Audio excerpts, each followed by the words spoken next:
Hello everyone, I'm Hitesh. And I'm Karan. We do the consumer technology coverage for the Economic Times. And as you can see here, we've got a ton of smartphones on this table. And with this video, what we really try to do is help your purchase decision. All of the phones that we're going to talk about in this video are some of the best that we have reviewed this year. These are our top picks across budgets and across iOS and Android, of course. Considering how many phones launch in India every year, these are the ones that you will not go wrong with. So if you want to talk about the best, of course, some of these phones are the best at something, and that is of course basis our review that we have done in the year, and everyone's been talking about how good the Google Pixel 3 and the 3 XL have been doing. And this here is the Pixel 3 XL, and next to it the Pixel 3. Now these phones really unanimously, and we've spoken to so many people, different people who even review the products, these phones are really the best when it comes to photography, and that is because of all the software smarts that Google has put into these phones. Considering that Google's done this with a single camera, it's really amazing. Samsung, on the other hand, went on and launched a phone with 4 cameras, not just one, 4. Now each camera does a different function. So you get an ultra wide camera, a telephoto camera, and a low light camera also.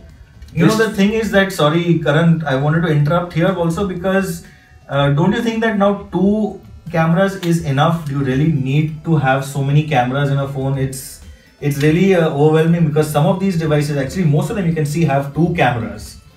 Yeah, most of these phones have 2 cameras, but there are phones with 3 cameras also, which are really good. Samsung only wanted, I think, to show their dominance, and that's why they launched a phone with 4 cameras. And we think this is the way forward, considering the number of options you get on a phone with cameras. So then next year we may even have 5 cameras, 6 cameras on a phone. We might. You never know, we might. Anyway, out of these phones, the best camera phone is definitely the Pixel 3 and the Pixel 3 I think XL. we both agree on that. We both agree on this. These are the best camera phones you can go for. And I think where, in terms of the video capability, I don't think anyone can beat the iPhone XS and the XS Max. Now, important to note that in both the case of the Pixel 3, 3 XL and the iPhone XS Max over here and the XS next to it, the capabilities of both are exactly the same. The camera, the kind of performance that you will get is exactly the same on these devices. The difference, of course, is in the screen size and the battery size only. And also the sound recording. The iPhones are really good at sound recording with videos, is what I feel. I think we agree on that as well. So let's move on now to a different kind of phone. And something that we really want to talk about is the direction that smartphone screens are headed in. So for instance, let me show you this screen. This is the Vivo Next, and this was amongst the first phones really that came out without a notch this year. And they did this by putting the selfie camera in a pop-up mechanism. And this is really one of the things that is possible if you go full screen. And now we're starting to see other things like sliding phones and phones that have dual displays front and back. But the Vivo Next and along with this, the Oppo Find X are 2 of the devices that started this full screen trend, going towards the full bezel-less form factor. Yeah, and as for the notch, almost every phone on this table has a notch. The Oppo here has a smaller notch, which you can also see on the Realme phones. The Realme, which is the new brand. Realme, of course, and then you have the OnePlus 6T. This one is the McLaren edition. This is the first phone in India with full 10 gigabytes of RAM. So this one, the 6T, also has a smaller kind of notch. And of course, if you don't like the notch, there is another option, something like the Galaxy Note 9. Now this has a little bit of a thicker bezel on top and a little bit of a chin, but no notch. And really, this is one of the phones that we think is a fantastic all-rounder phone. It has a great screen, probably the best screen on any smartphone, actually a really fantastic screen. A great, very capable cameras. It's got the S Pen, and it's got a really good amount of performance to go along with it as well. We cannot ignore the Huawei also. Huawei came out with the Mate 20 Pro, which really changed the game. So the Mate 20 Pro again has a very Samsung sort of design. By that I mean it sort of looks like the Galaxy S9 because of the the curved screen. The screen sort of curves towards the edges, and really great all-rounder in this phone.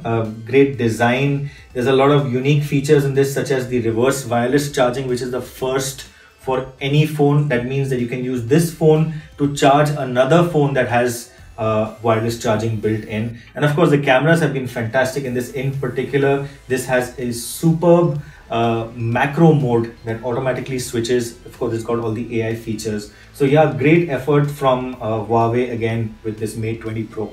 But if you look just at the performance angle, gaming, which is a very big thing.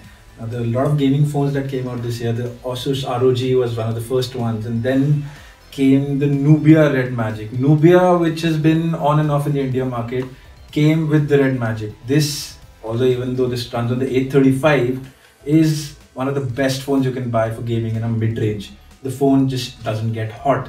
I've played for 2 hours on this. The screen is fantastic, even though this is not AMOLED, but it still is a very good phone when it comes to gaming. What about talking about things that shook up the market, like a disruptor here? If you want to talk about something that really disrupted the market, I think that would have to be the Poco. The Poco, definitely. When Xiaomi launched Poco, nobody thought that you can get the top of the line processor for less than 25,000. Poco came out, and now this is a 20,000 actually. The Poco F1 is currently priced, the entry level is at 20,000 rupees, which is just fantastic value because this is a flagship grade Snapdragon 845 processor. It's got fast RAM, it's got fast storage. Pretty much the you can get everything. The only thing is that these ones don't have maybe the best build quality because it's plastic. But in terms of disrupting the market, the Poco F1 did a really great job, and the cameras on that are actually it is very good, pretty good, hitting well above the price point. The other phone which really came out was the Asus 5Z, the Zen phone.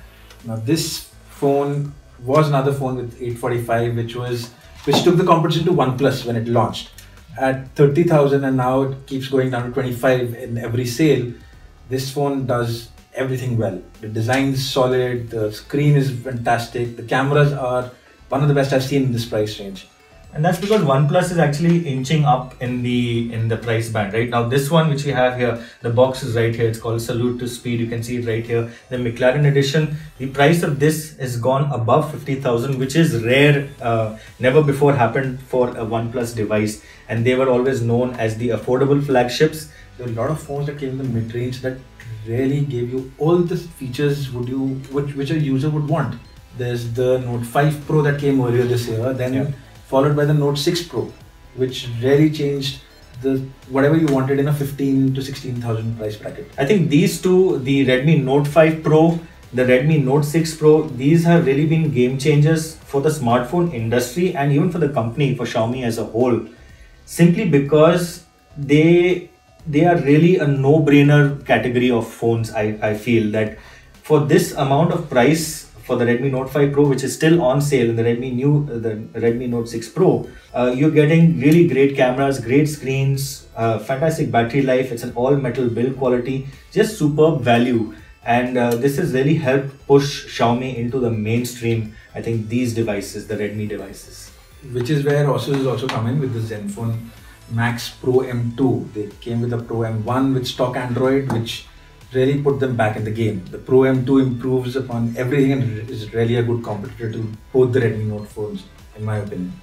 I wanted to talk a little bit about this device right here. This is from Infinix. Now, if you're not sure about the brand Infinix, it's actually part of the Transsion group. They also have other brands like Techno, Spice and itel.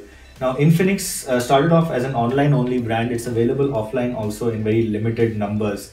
But there's something really special about this, and I'll show you that right here. It has a built-in stylus. And this stylus is a pressure-sensitive stylus, and it works in a really similar manner to the Galaxy Note 9, the Note series of smartphones from Samsung. But Infinix has managed to bring you this pressure-sensitive stylus. It charges inside the phone, by the way. And for about 16,000 rupees, you're really getting a fantastic value with the Infinix Note 5 stylus. And this is also running on the Android One platform, so it's completely stock Android. What do you think about this one, Karan? This one is really interesting considering the feature set that you get that was only available in a premium segment earlier. So yeah, this one's all a definite recommendation for the creators out there who want something to draw and sketch on the move. Good build quality too. It's an all metal build quality. They're not really focusing on the camera department too much, but I would say decent cameras, a good camera at the back and the front with an LED flash. Overall, this is what we thought were the best picks across. Of course, these are across different budgets, and we'll of course be putting up the prices that you can see in the video itself. And if you have any further questions about any of these devices, if you have comments, if you have any specific further questions about these, do reach out to us in the comment section of the video. And that's about it. So thanks for watching.